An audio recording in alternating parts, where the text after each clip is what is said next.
Welcome to my channel math in one shot. आज हम discuss करेंगे एक्सरसाइज 5.3 जिसमें हमें डिफरेंशिएशन ही फाइंड आउट करना है। पहले तो जो हम एक्सरसाइज 5.2 डिस्कस करके आए हैं उसमें हमें सिंपल डिफरेंशिएशन करना था। यहाँ भी हमें डिफरेंशिएशन तो सिंपल ही करना है, बट हमें वेरिएबल्स को सेपरेट करना पड़ेगा। जो dy/dx के वेरिएबल हैं उनको अलग से सेपरेट करेंगे, और जो हमारे सिंपल वेरिएबल हैं जिनके साथ dy/dx नहीं है उनको अलग से सेपरेट करेंगे। और क्या हर केस में हम dy/dx की वैल्यू को फाइंड आउट करेंगे। लगभग इस पूरी एक्सरसाइज में हमें यही प्रोसीजर जो है वो फॉलो करना है। तो इसी के बेस पर हम इसको कंटिन्यू करते हैं। सबसे फर्स्ट क्वेश्चन जो है हमारे पास वो है find dy/dx in the following 2x + 3y = sin x। तो यहाँ पर 2 हमारा कांस्टेंट है, उसको तो हम बाहर निकाल देंगे। dy/dx करेंगे हम x का, फिर प्लस 3 कांस्टेंट उसको बाहर निकाल देंगे।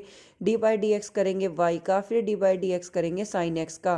तो यहाँ पर जो हमारा x का डेरिवेटिव है वो हमारा आएगा 1, यानी कि 2 × 1 फिर 3 × y का विद रिस्पेक्ट टू x होगा dy/dx, और sin x का हो जाएगा हमारा cos x। अब ये 2 यहाँ पर पॉजिटिव है, नेक्स्ट स्टेप में ये चला जाएगा सेकंड साइड, तो ये बन जाएगा नेगेटिव। 3 dy/dx जो है वो हमारा इक्वल आया cos x - 2 के। यहाँ पर जो हमारा 3 है वो मल्टीप्लाई है, और अगर हम यहाँ डिवाइड बाय में लेके जाएंगे तो एज ए एलसीएम वो cos x - 2 इस कंप्लीट के डिवाइडेड बाय लिखा जाएगा। इस तरीके से हमारा जो dy/dx है वो इक्वल आ जाएगा cos of x - 2 divided by 3 के। नेक्स्ट है हमारा question 2x + 3y = sin y के। तो इसमें भी हम वही सेम काम करेंगे, कांस्टेंट टर्म को आगे ले लेंगे, 2 को आगे ले लेंगे, dy/dx करेंगे x का, फिर 3 को आगे ले लेंगे, dy/dx करेंगे y का, फिर dy/dx करेंगे sin y का। और इसमें हम एंगल का भी करेंगे, क्योंकि जब हम विद रिस्पेक्ट टू x कर रहे थे तो यहाँ पर हमने sin x का डायरेक्ट cos x लिख दिया था, और जबकि हमारा x का जो डेरिवेटिव होना था वो हमारा 1 बन गया था, बट यहाँ पर y के केस में dy/dx बनेगा। तो ये सारी चीज़ें हमने डिफरेंशियल में रख दी। तो dy/dx x का हो गया 1, y का dy/dx ही रहेगा, साइन y का cos y हो जाएगा, बट जब हम एंगल y का करेंगे तो एंगल का आ जाएगा dy/dx। अब हम dy/dx वाले टर्म को एक साइड कर देंगे, टू को एज इट इज रखेंगे, और जब हम इसको सेकंड साइड मूव करते हैं तो ये वैल्यू यहाँ पर पॉजिटिव है, सेकंड साइड जाते ये वैल्यू नेगेटिव हो जाएगी, और यहाँ पर आ जाएगा cos y dy/dx - 3 × dy/dx। इन दोनों में से हम dy/dx को लेंगे कॉमन, तो हमारा बच जाएगा cos y - 3। अब यहाँ पर ये dy/dx के साथ मल्टीप्लाई है, सेकंड साइड जाके क्या हो जाएगा डिवाइड, तो dy/dx की वैल्यू क्या आ जाएगी 2/cos y - 3। यह मैंने क्रॉस मल्टीप्लाई कर दी थी तब इसको सोल्व कराया था, तो आप इस तरीके से भी कर सकते हैं। फिर नेक्स्ट हमारा क्वेश्चन नंबर 3 में भी हमें ऐसे ही वेरिएबल्स को सेपरेट करना है। dy/dx वाली टर्म को एक साइड रखना है और बाकी की टर्म को एक साइड रखना है, जिससे हमारी जो टर्म्स हैं वो आपस में इंटरमिक्स ना हो। और यहाँ से हमें हर किसी क्वेश्चन में वही dy/dx ही फाइंड आउट करना है। तो यहाँ हमारा a कांस्टेंट था, उसको हमने एज इट इज रखा, dy/dx करा हमने x का। b हमारा कांस्टेंट था, उसको एज इट इज रखा, dy/dx हमने करा y² का। फिर cos y के केस में हो जाएगा dy/dx ऑफ cos y। तो देखो जब हम यहाँ पर x का कर रहे हैं वो तो हमारा 1 आ जाएगा। y² के केस में x की पावर n वाला ही फॉर्मूला लगाएंगे, पावर आगे एक पावर लेस और फिर बेस का। तो यहाँ पर हमारी जो पावर 2 है वो आगे आ जाएगी, और y एक पावर कम होगी, dy/dx = cos का हो गया हमारा -sin y, और y का हमारा डेरिवेटिव हो जाएगा dy/dx। अब हम dy/dx वाली टर्म को एक साइड करें तो हम जब 2by वाली टर्म को सेकंड साइड को मूव करते हैं तो ये भी हमारी नेगेटिव बन जाएगी, और हम कुछ ना कुछ माइनस की चीज़ जो है वो कॉमन ले लेंगे। तो यहाँ पर हमने dy/dx जब कॉमन लिया विद नेगेटिव साइन, तो हमारे पास बचा sin y + 2by, और ये मल्टीप्लाई में आएगा, और जब ये सेकेंड साइड में जाएगा तो इसकी ये किस में चला जाएगा डिवाइड में। और यहाँ पर हमारी जो dy/dx की वैल्यू है वो इक्वल आएगी a डिवाइडेड बाय, यहाँ माइनस हमने कॉमन ले रखा है, sin y + 2by के। इस तरीके से हम इस पर्टिकुलर प्रॉब्लम के लिए dy/dx फाइंड आउट कर सकते हैं। और इस चैप्टर का जो सबसे मेन बेस है वो तो इसके फॉर्मूले ही है कि sin x का डेरिवेटिव cos x होता है, cos का माइनस साइन होता है, टेंजेंट का sec² होता है, sec का sec × tan होता है। फिर हम अगर कोट का करें तो माइनस cos² आता है, कोसेक का करें तो कोसेक × कोट दोनों आते हैं। तो बेसिकली ये जो फॉर्मूले हैं ये हमें टिप्स पर रिमाइंड हो कि किस ट्रिग्नोमेट्री रेशियो का क्या जो है हमारा पर्टिकुलर सॉल्यूशन आ रहा है। नेक्स्ट है हमारा क्वेश्चन नंबर 4, जहाँ पर हमें गिवन है x y plus y square is equal to tangent x plus Y.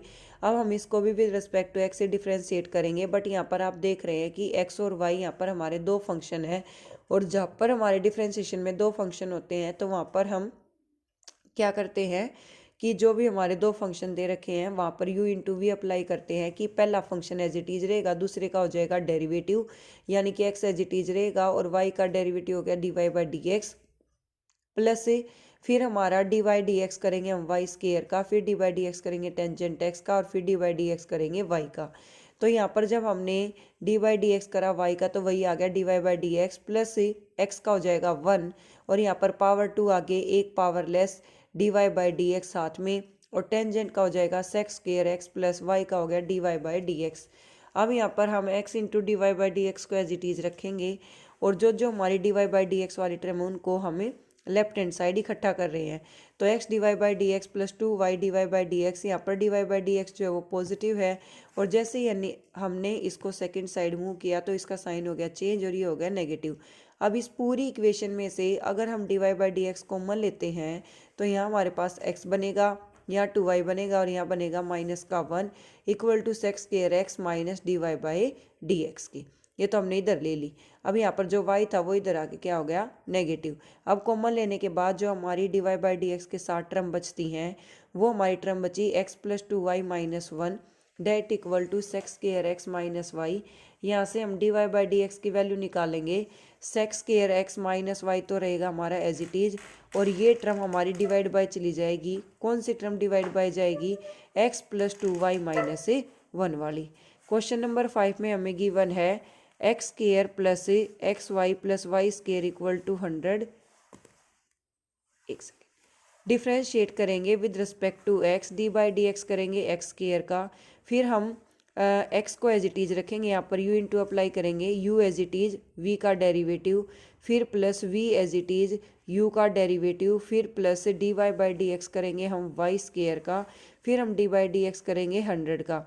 तो बेसिकली हाँ यहाँ पर जो हमारा डी बाई डी एक्स हुआ है एक्स स्केयर का, यहाँ पर power 2 in forward 1 power less, और x का हो गया 1, x into d Y by D x as it is, फिर plus y into 1 plus 2y d Y by D x. ये 2y कहाँ से आया? जो y की हमारी पावर 2 थी उस पावर को हमने आगे ले लिया और एक पावर कर दी लेस, और कांस्टेंट का हमारा डेरिवेटिव हमेशा ही 0 होता है, तो जो हम डी बाई डी एक्स करेंगे 100 का वो भी हमारा किसके इक्वल आएगा? 0 के। अब हमारे पास जो इक्वेशन है वो है 2x plus x into d Y by D x plus y plus 2y d Y by D x equal to 0।